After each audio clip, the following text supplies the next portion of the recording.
박보영 목사님이 잠깐 얘기를 좀 했었는데 왜 그때 그렇게 늘 고개만 숙이고 계셨었냐고 했더니 신학교 배울 게 없었다고 그러시더라고요. 교수들하고 자기가 생각했던 신학이 아니라서 너무 화도 나고 막 그러셨다고 그러더라고요. 사실 그때 저는 좀 젊어서 저희 교수들하고 몇 번 싸웠거든요. 제가 가지고 있던 신학과 너무 달라갖고 제가 싸웠었던 기억이 있었습니다. 박효영 교수라는 분은 예수님이 동정녀 탄생을 그냥 믿지 않는 분이셨기 때문에 그런 분들로 막 싸우고 그랬었는데 저는 뭐 그렇게 하다가 혈기 막 부리면서 싸웠었는데 그분은 상대하기 싫어서 그랬는지 그냥 그랬다가 서로 이제 졸업하고 헤어졌었는데 4년 전에 한번 뵀었고 이번에 뵈면서 좀 다시 반갑더라고요. 오랜만에.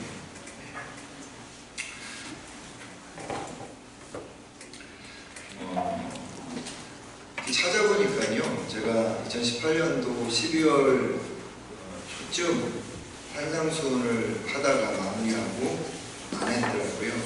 그래서 산상수훈을 다시 좀 해야겠다 생각이 들어서 그때 16번째까지 하고 마무리였는데 17번째부터 이제 산상수훈을 계속 좀 해보려고 합니다. 6장에 보면은요, 예수님께서 참된 신앙이 무엇인지 세 가지를 이야기하셨어요. 첫 번째는 구제하는 것이 신앙이라는 이야기를 하셨고요. 두 번째가 기도하는 것. 그래서 주기도문을 알려주셨죠.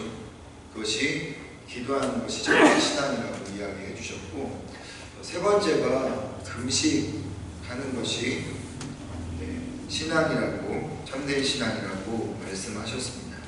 이런 것을 보면 신앙이라는 것이 그냥 피상적이고 뜬구름 잡는 것이 아니라 현실에 뿌리 박은 영성, 가깝게 있는 것이다 라는 것을 알 수가 있죠.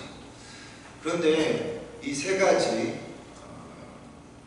기도와 구제와 그리고 금식, 이걸 막는, 참된 신앙을 막는 것이 있는데 그것이 첫 번째가 물질이고 두 번째가 염려고 세 번째가 비판하는 것이다 라고 예수님께서 하나하나 이제 설명해 가십니다.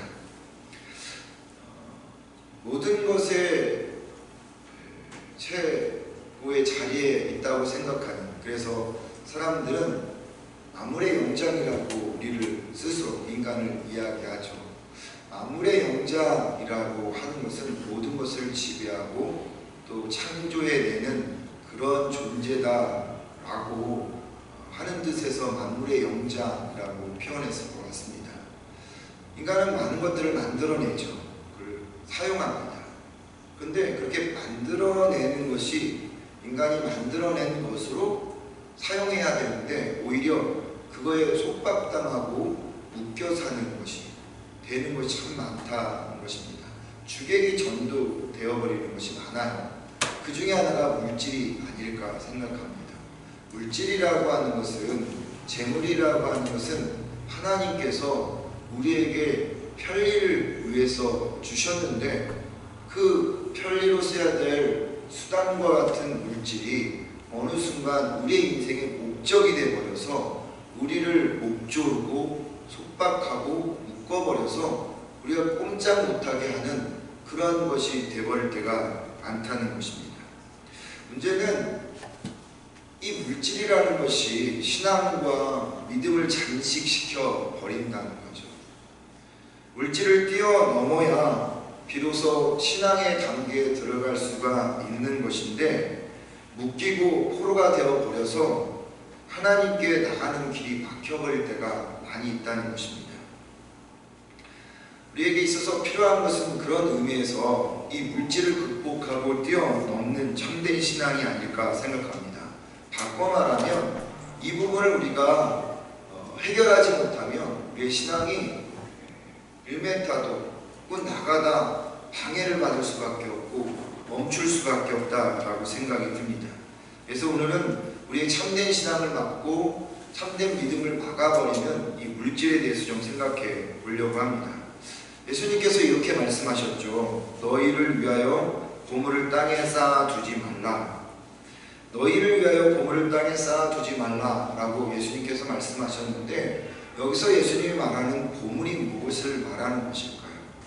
두 가지의 의미를 담고 있습니다. 첫 번째로는 표면적인 의미가 있고, 두 번째로는 내면적인 의미, 즉 영적인 의미가 있는데, 표면적인 의미와 영적인 의미를 잠깐 좀 오늘 생각해 보려고 합니다. 먼저 표면적인 의미, 예수님이 말한 이 보물이라고 하는 것은 헬라어로 보면은 보관하다 혹은 저축하다라는 그런 뜻입니다. 우리가 알고 있는 보물, 재물이라는 의미는 가치 있고 소중한 그 자체, 다이아몬드, 반지, 혹은 돈, 혹은 물질, 건강, 사람, 그 자체를 말하는 거잖아요. 보물이라고 할 때는. 그런데 헬라어에서는 그렇게 말하지 않거든요. 그냥 보관하다, 그리고 저축하다, 이런 의미를 가지고 있는데, 왜 이것이 오늘날 우리에게서 그 자체가 되어 버렸을까요? 제가 생각해 보는 것은 그런 가치 없고 혹은 소중하지 않는 것이라 할지라도 그것을 내 마음에 보관하고 또 보관하고 쌓다 보면 어느 순간 그것이 나의 보물이 되어서 내 마음을 빼앗아 가버리기 때문에 그것이 보물이라는 의미로 쓰여진 것이 아닐까 생각을 해보게 됩니다. 그런 의미에서 이 두 가지의 의미가 또 여기에 있어요. 긍정적인 의미와 또 부정적인 의미가 있죠. 작은 것이라도 모아두면 그게 사물이 되었던 사람이 되었던 나에게 소중한 것이 됩니다. 그렇죠. 내 옆에 있는 사람, 내 주변에 있는 사람이 자꾸 보잘것없지만 그 사람에 대한 마음을 계속 쌓다 보면 그 사람이 나에게 보물이 되어지는 것입니다. 내 옆에 있는 사람이 보물이 되어지는 것이고, 내 자녀들이 보물이 되어지는 것이고, 또 무엇인가가 보물이 되어질 수 있는 것이겠죠. 그건 긍정적인 의미입니다. 그러나 부정적인 의미는 무엇이냐면, 그렇게 아주 사소한 것이랄지라도 혹은 가치가 없는 것이랄지라도 그걸 계속 내 안에 쌓아두다 보면, 그것이 관리되어다 보면 어느 순간 그것이 내 마음을 빼앗아 가버리고 묶어버리고 심지어는 내 눈을 멀게 해버리는 것이 되어진다는 그런 부정적인 의미가 있는데, 예수님이 두 번째 부정적인 의미를 사용하고 있는 것입니다. 이런 보물을 땅에, 즉 내 마음에 쌓아두지 말라는 겁니다. 땅이라는 것은 내 마음이죠. 내 마음에 이런 보물, 내가 가치 있고 소중하게 생각하는 그것 쌓아두고 쌓아서 내 보물을 마음에 두지 말라라고 하는 것은요, 그것들이 쌓여지면 하나님이 있어야 될 공간에 그것들이 다 차여져서 하나님이 있을 수가 없다는 겁니다. 그러면 하나님이 보이지 않게 되고요, 하나님이 내 마음에서 떠날 수밖에 없어서 내 눈이 어두워져서 돈에 묶여 살아버리게 되어지고, 혹은 보물이라고 생각하는 그것에 묶여서 속박당해서 살아가는 것입니다. 아까 우리 이민숙 집사님이 한국 정치에 대한 이야기도 했지만, 정치가 여러분 때로는 사람의 눈을 멀게 하기도 하는 거예요. 진보가 됐던 보수가 됐던 그것이 이데올로기가 되어지면요, 그것이 오히려 사람을 묶어버려서 사람을 보지 못하게 하는 그런 모습이 되어진다는 것입니다. 오늘날 사탄이 청년에게 찾아왔습니다. 청년에게 내가 너에게 돈을 줄 텐데, 많은 돈을 주겠다. 그런데 내가 가지고 있는 10개의 물병 중에 하나를 마시면 내가 주겠다.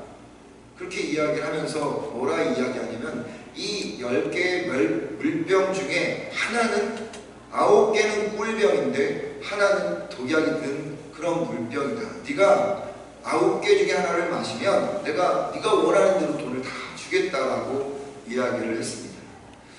사단이 그렇게 이야기해요. 청년의 생각이 아무리 돈이 좋다 할지라도 내 목숨까지 바꿔가면서 그렇게 하고 싶지 않다고 거절을 했습니다.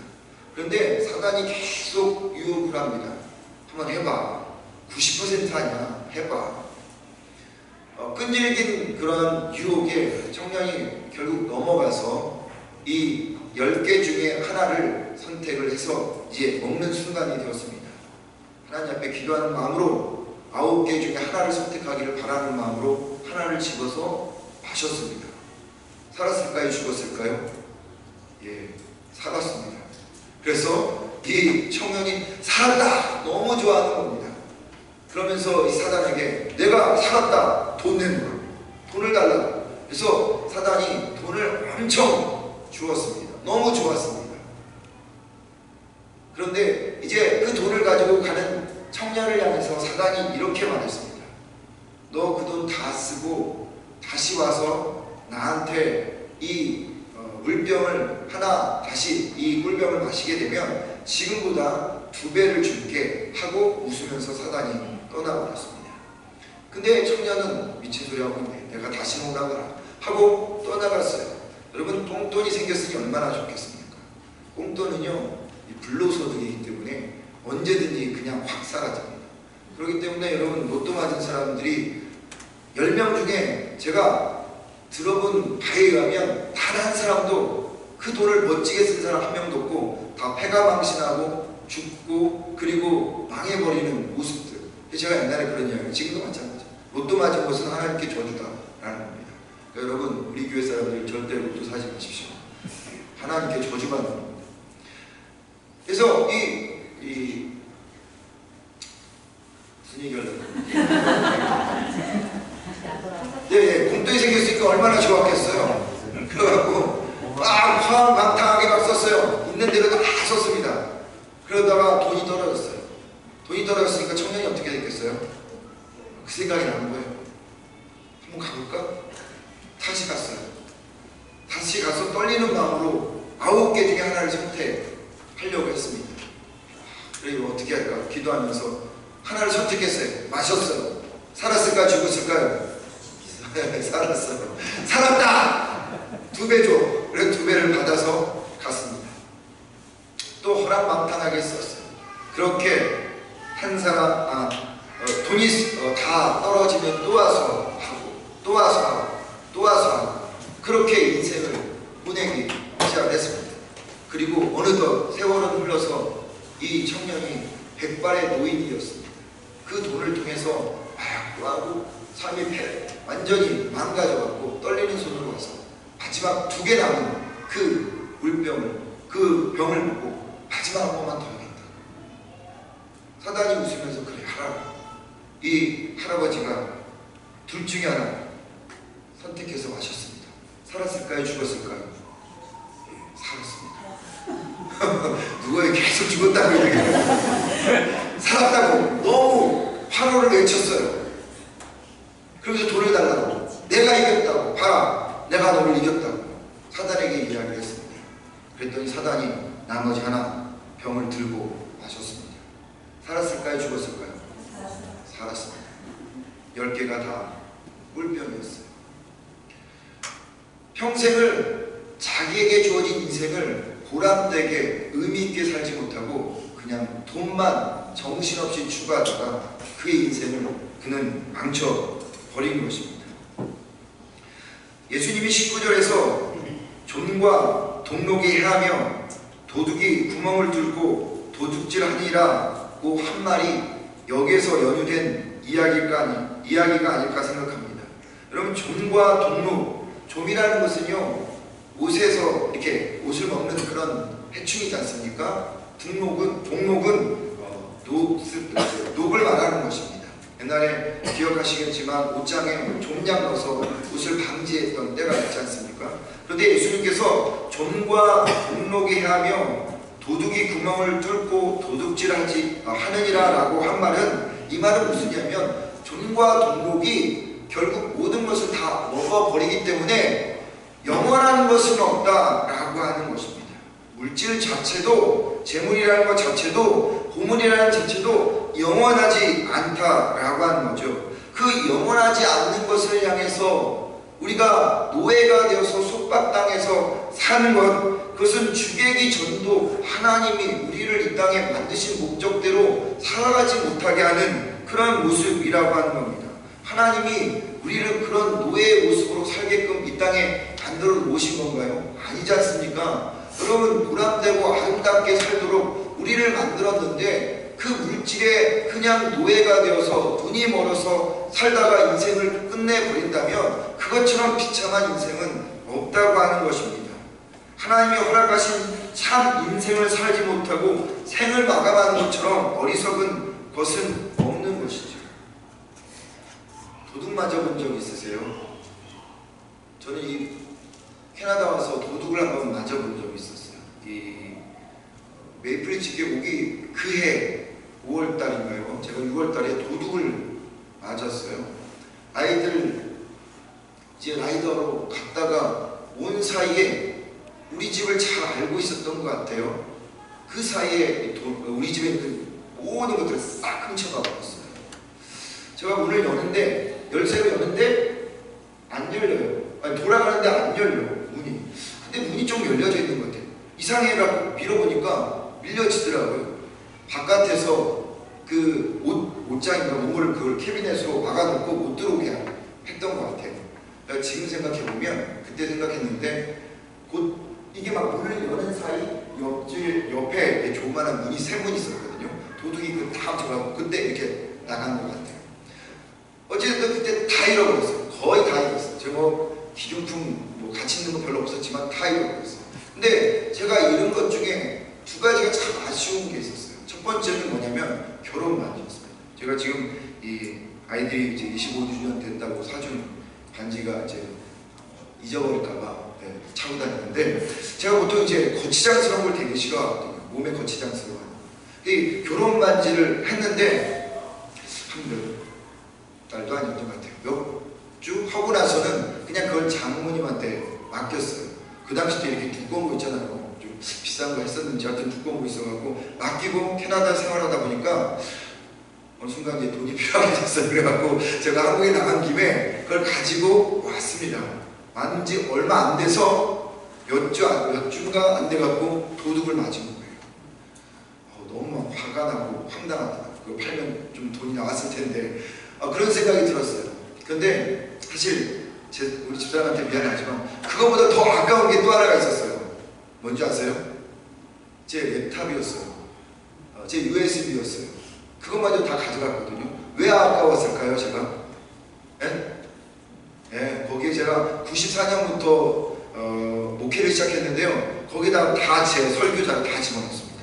제 설교를 18년 동안 했던 거 다 거기다 넣었었어요.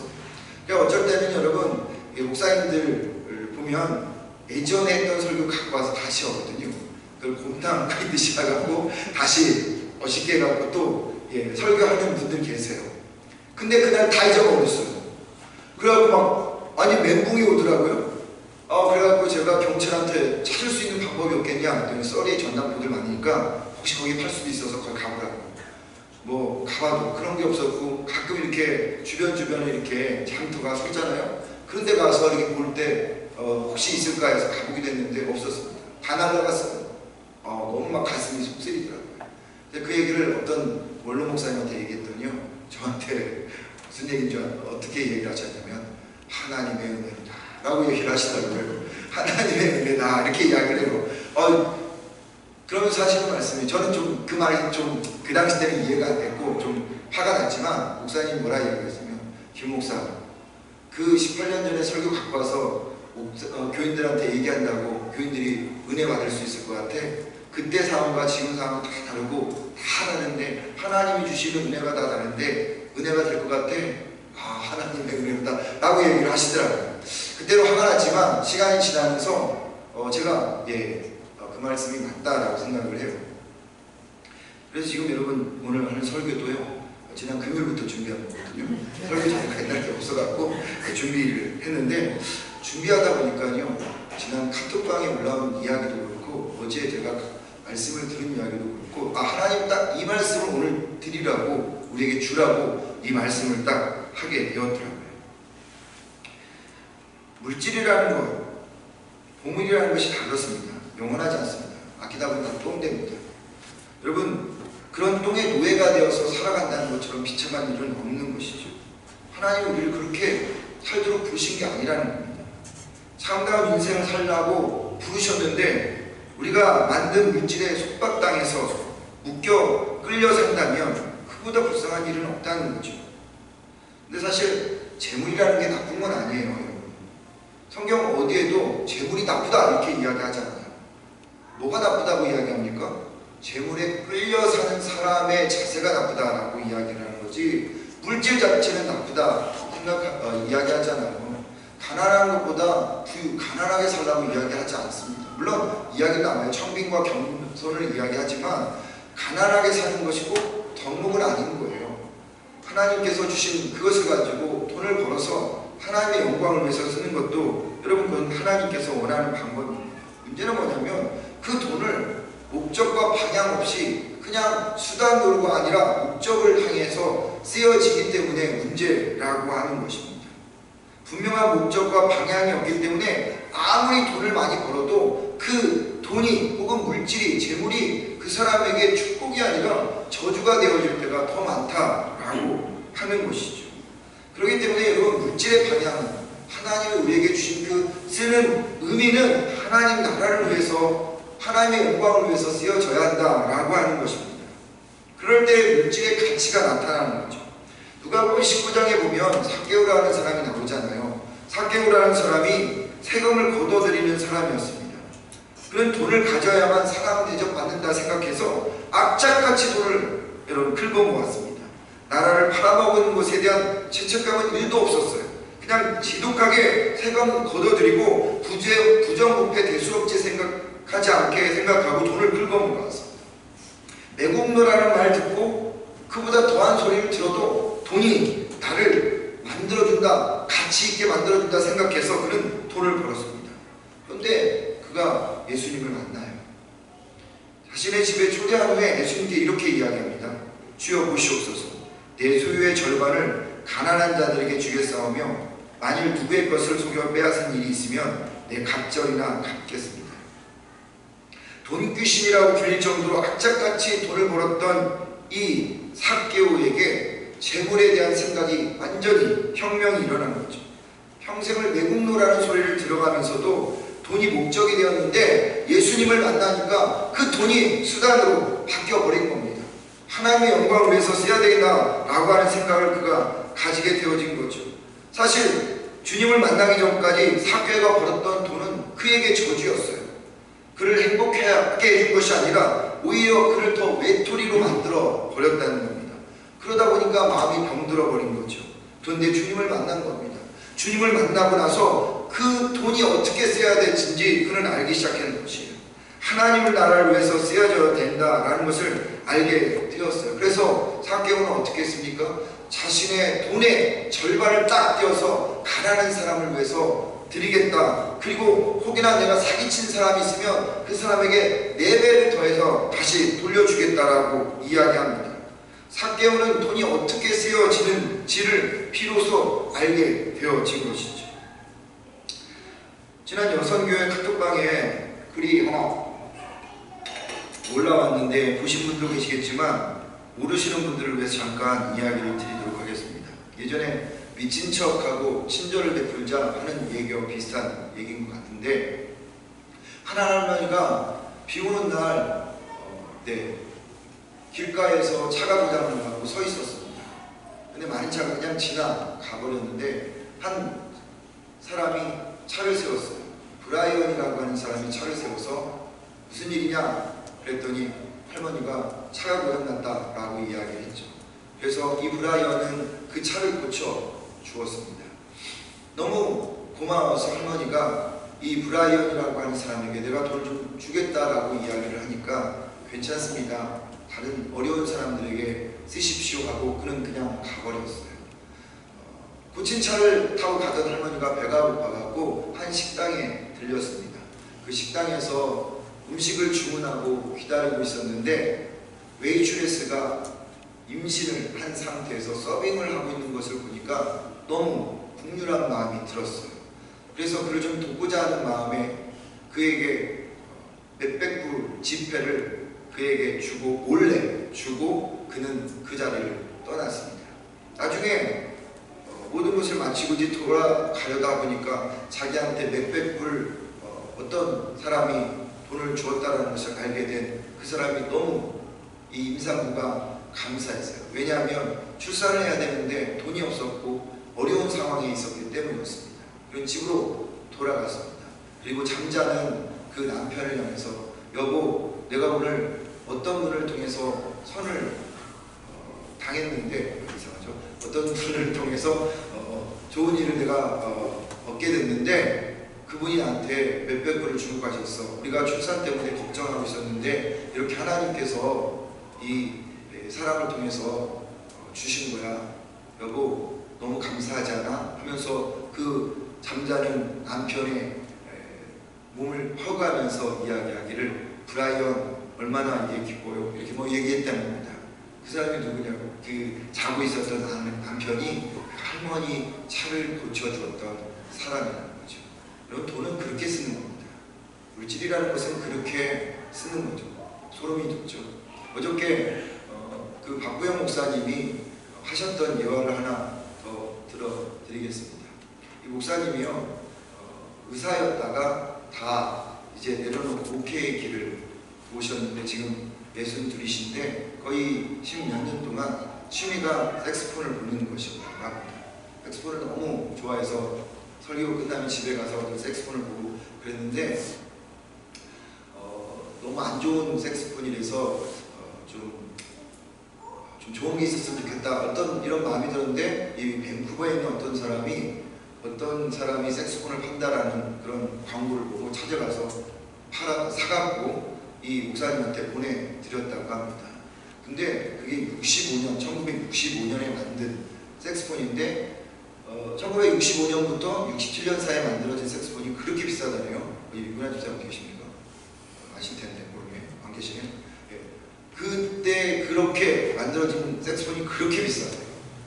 그런데 그것도 모르고 이제 나중에 이제 갖고 와서 받았는데 너무 좋더래요. 근데 어느 날 어느 교회 집회를 나갔는데, 개척교회인데 핸디캡이 있는 사람들 몇 명이 그렇게 예배를 드리는 곳이었대요.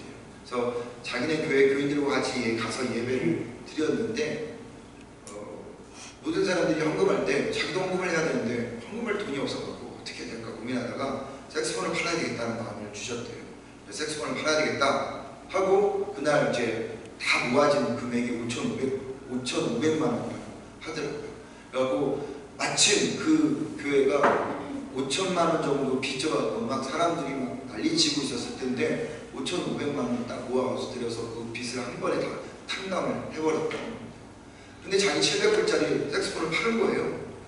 그래갖고 아쉬운 마음에 이제 집에 돌아와서 그렇게 했는데, 그 색소폰을 어느 사이트에 올려놓고 판다고 했는데 어떤 분이 700만 원에 살겠다고 하고 사갔대요. 실제적으로 한 2천만 원, 3천만 원 되는 그런 색소폰 값이에요. 근데 700만 원을 사겠다고 사갔대요. 그리고 나서 이제 와서 목사님이 이제 설교를 했는데 어느 날 한 분이 부목사실에 전화를 했답니다. 목사님, 제가 색소폰을 샀는데요, 담임 목사님 거 사는 것 같아요. 그랬답니다.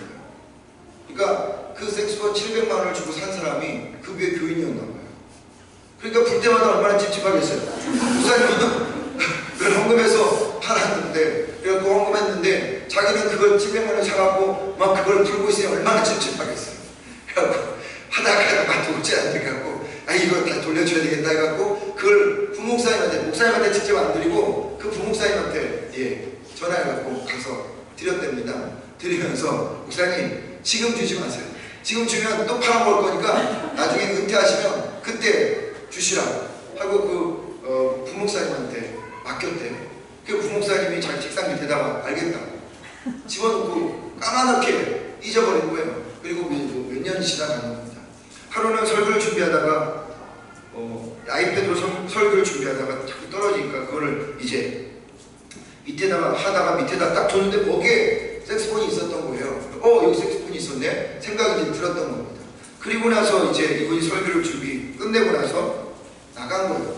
근데 그 아이패드에서 합선이 일어나서 불이 나고 그 집에 불이 완전히 다 타버렸대요.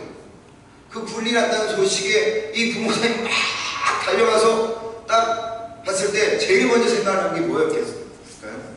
색소폰이 생각이 난 거예요. 그래갖고 막 너무 막 어떻게 하면 좋을까 막 하다가 이 소방관한테 물어본 거예요. 소방관한테 저 안에 색소폰이 있는데 어떻게 됐을까요?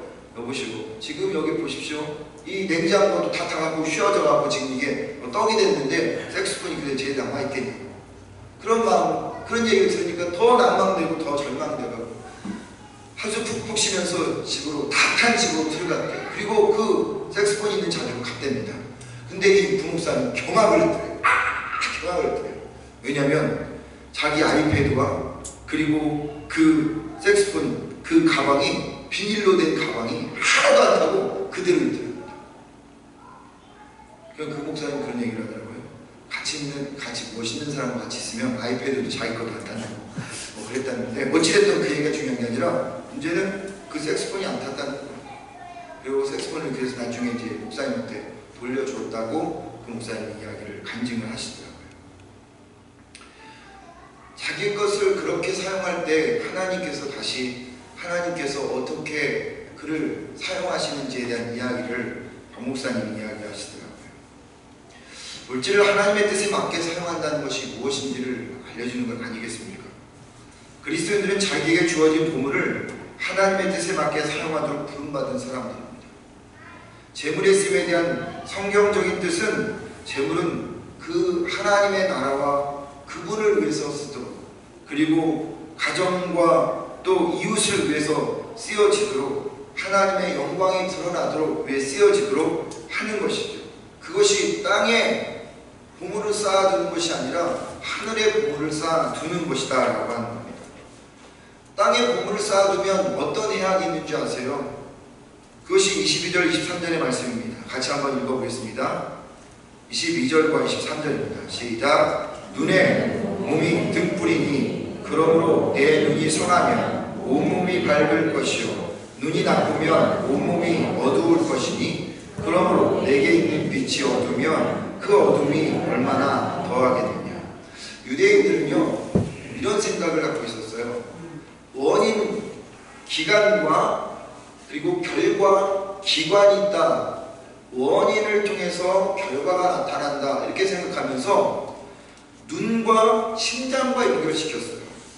귀와 입과 연결시켰고요. 발과 손과 연결시켰어요. 손이 뭔가 문제가 되어지면 발의 결과가 나타난다는 것이고 귀에 문제가 생기면 입이 결과를 드러낸다는 거예요. 부정적인 얘기만 들으면 그냥 부정적인만 얘기를 하게 된다라고 하는 겁니다.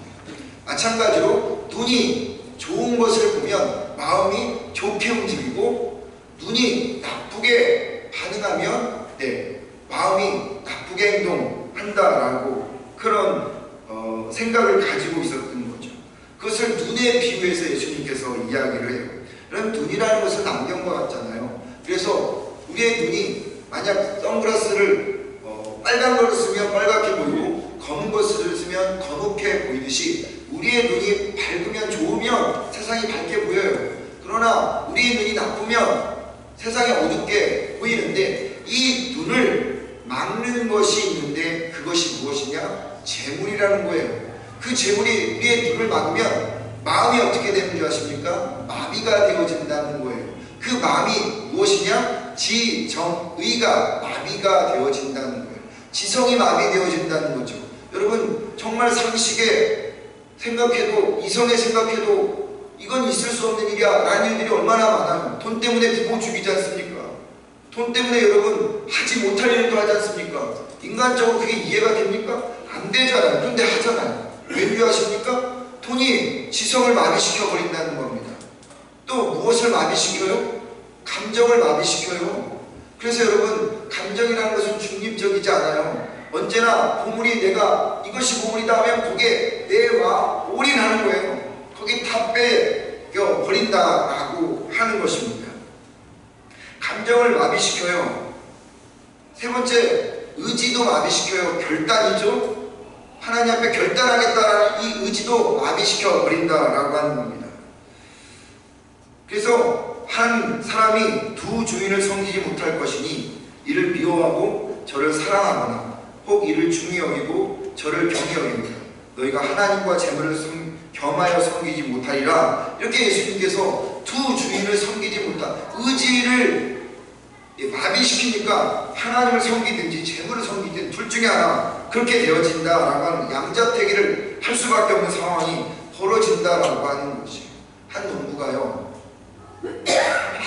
좋아서 집으로 달려와서 일하고 있는 아내에게 여보 좋은 일 있어요 이야기를 했습니다. 무슨 얘기예요?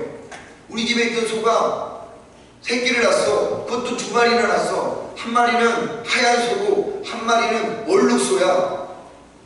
엄마가 닮았는 얼룩소를 죄송합니다. 하얀 소와 얼룩소를 낳았어 라고 이야기를 했습니다. 무슨 얘기인지 아시죠?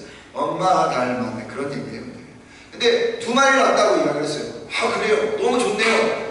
근데 내가 한 마리는 하나님을 위해서 바칠게 그리고 한 마리는 우리 자녀들을 위해서 씁시다 라고 이야기를 했어요. 그랬더니 이 부인이 그래요? 그러면 어떤 소가 하나님께 바쳐지는 소고 어떤 소가 우리 아이들을 위해서 쓰는 소가 되어질까요? 그랬더니 이 농부가 그건 나중에 생각하지 라고 이야기를 했습니다. 그리고 얼마 지나서 농부가 슬픈 표정으로 들어왔습니다. 그리고 아내에게 말했습니다. 여보 하나님께 드릴 소가 죽었어 라고 이야기를 했습니다. 여보 우리 하나님 앞에 드릴 소를 결정하지 않았잖아요. 그렇게 이야기했더니 이 농부가 아니 나는 그때 태어날 때 하얀 소였어. 하나님 앞에 드릴 소가 하얀 소였어 라고 이야기했습니다. 그러니까 제가 하얀 소 죽었다고 얘기했죠. 예, 하얀 소가 죽었어. 그때 내가 태어날 때 얼룩소는 아이들을 위해서 쓰고 하얀 소는 하나님께 드려야 되겠다고 마음을 먹었어. 근데 하얀 소가 죽었어 라고 이야기했다.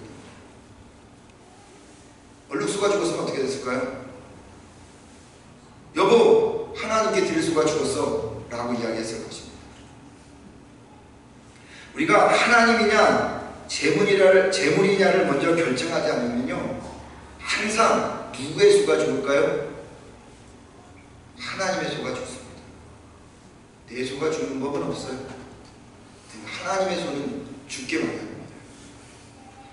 의지라는 것도 중립적이지 않아요. 한 사람이 두 주인을 섬길 수 없고요 한 신하가 두 왕을 섬길 수 없듯이 성도가 하나님과 재물을 겸하여 섬길 수 없다고 분명히 이야기하지 않습니까? 절대 양립할 수 없어요. 그러게 21절에서 내 보물이 있는 그곳에 내 마음도 있다라고 이야기하신 것입니다. 이것이 예수님이 말한 표면적인 그러한 보물이라면 여러분 영적인 보물은 무엇일까요? 고린도후서 4장 6절과 7절에 이렇게 바울이 이야기합니다. 어두운 데 빛이 비추라 말씀하셨던 그 하나님께서 예수 그리스도의 얼굴에 있는 하나님의 영광을 아는 빛을 우리 마음에 비추셨습니다. 우리가 이 보배를 질그릇에 가졌으니 심히 큰 능력은 하나님께 있고 우리에게 있지 아니함을 알게 하려 하십니다. 질그릇 같은 땅에 존재한 내게 하나님은 예수 그리스도를 통해서 당신의 빛을 비추셨다는 거죠. 그래서 여러분 우리가 하나님의 사람이 됐다는 것입니다. 골로새서 2장 2절과 3절에 보면 이는 그들로 마음의 위안을 받고 사랑 안에서 연합하여 확실한 이해의 모든 풍성함과 하나님의 비밀인 그리스도를 깨닫게 하려 함이니 그 안에는 지혜와 지식의 모든 보화가 감추어져 있다라고 이야기했습니다. 예수님 안에 모든 보화가 감추어져 있다 이렇게 이야기합니다. 그러니까 예수님 자신이 보화라고 이야기하는 것이죠. 하나님이 보물이라고 이야기하는 것입니다. 그러니까 하나님이 보물인 사람은 예수님이 보물인 사람은 땅에다 이것을 축적하고 살아가는 자들이 아니라 하늘에다가 하나님을 바라보며 살아가는 사람들, 축적하는 그런 사람들이라고 말하는 것이죠. 하나님의 빛을 담고 있는 사람, 예수님으로 만족 삼며 사는 사람들에게는 예수님이 하나님이 보물이 되어지는 것이죠. 비록 땅에 살지라도 그들은 물질을 땅에 쌓는 자들이 아니라 하늘에 쌓는 자가 되어지는 것이고 그들에게 있어서는 물질은 언제나 수단일 뿐입니다. 하나님의 영광을 위해서 쓰는 자일 뿐이라고 하는 거죠. 그렇기 때문에 여러분 우리의 보물은 하나님여야만 합니다. 그때 재물이라는 것이 건강이라는 것이 사람이라는 것이 그 그것을 돕는 수단이 되어지는 것이지, 하나님이 보물이 되지 않으면, 예수님이 보물이 되지 않으면 공부나 학업이나 명예나 성공이나 물질, 이 모든 것들은요 목적이 되어서 우리의 눈을 가려버리고 우리를 속박하여서 평생 돈, 평생 건강 이것 추구하다가 하나님이 허락하신 그 값진 인생 살지 못하고 낭비해버린다.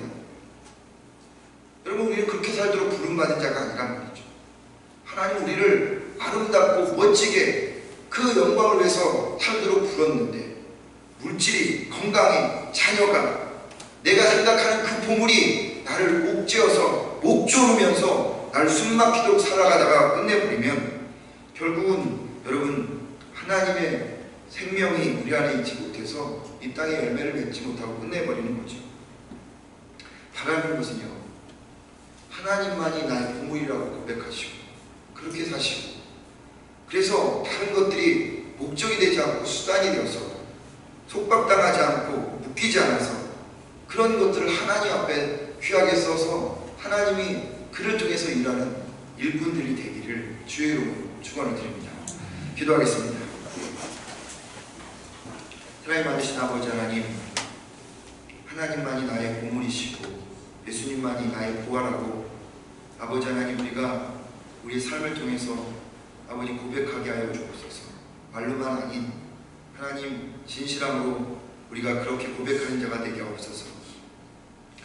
하나님, 많은 사람들이 자기의 가장 소중하고 가치 있는 그것, 하나님 그것에 목숨을 걸고 삽니다. 그렇게 인생을 살다가 하나님 허무하게 주어진 가치 인생을 마무리합니다. 주여, 바라고 원하는 것은 우리에게 있어서 하나님 정말로 주님만이 나의 삶의 주인 되심을 고백하고 그것을 수단으로 쓰고 하나님의 영광을 위해서 쓰여질 수 있도록 아버지 하나님, 우리가 다시 한번 주님 앞에 바로 설 수 있도록 은혜 베풀어 주시옵소서. 한 주간 동안 다시 이 말씀 붙들고 살아가는 아버지, 그래서 우리 자신들이 주님 영광 돌리는 하나님의 일꾼들이 되기를 주의 이름으로 주님 간절히 구하고 기도합니다. 주여, 바라고 원하는 것은 그래서 하나님 승리하는 하나님의 참가들이 이곳저곳에서 울리는 한 주간이 되게 하여 주옵소서. 예수님의 이름으로 기도드립니다. 아멘. 찬송